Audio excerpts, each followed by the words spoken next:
steps they should take. 42% of the issues raised in the audit report are related to governance issues. It means there's a total neglect of what they should be doing. That's from the budget side. Thank you very much, Dr. Nyashan, and also thank you very much, for the clarity on issues from the public account side. What we then get worried about is the compliance with the Public Finance Management Act, the Constitution, as well as best practice.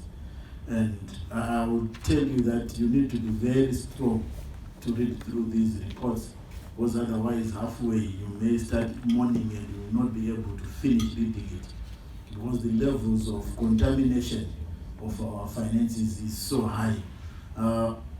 What is also seriously disappointing is the fact that you note that Mr. Chore has indicated that there are advance payments and non-deliveries, but this is actually on its own a serious contradiction, because in terms of our law, what must happen is for our procurement as public entities, we must actually pay on delivery.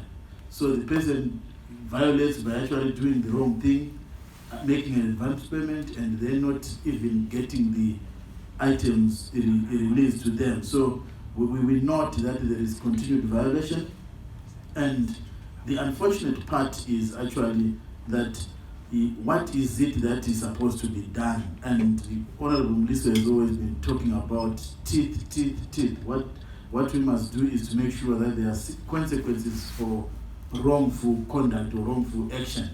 And from the side of public accounts, what we always then do is to call these people for possible interviews and make recommendations in the House for specific action.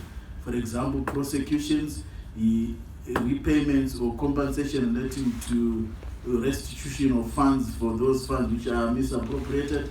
But the unfortunate part is also that the other arms of government that are supposed to act, we have been very, very reluctant to actually escalate our recommendations further, because as Parliament will not be able to be the ones prosecuting these people, will not be the ones who are supposed to be sentencing these people. It is the responsibility of other arms in terms of separation of powers. But I can tell you that where we are going nowhere very fast in terms of the standards of how to manage our finances and resources, and it is up to also the appointing authority also now in terms of some of the ministries to make sure that they are actually fired for incompetence. But we have not seen that happening in Zimbabwe, where really someone is fired for failing to do their job. So it may be then very difficult to tell whether whatever someone is doing is actually with condonation from the bosses or what. But what I can tell you is also that Mr. Chore was polite in saying they appoint us to corruption. But the truth is actually it is a serious indicator. It's not a point, it's a serious indicator to corruption.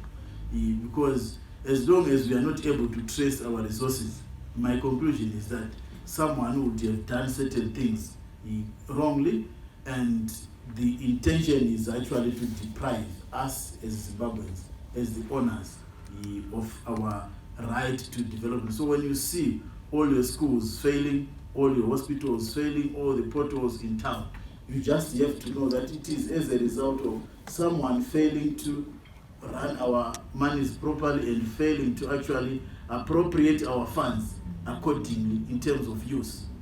Thank you.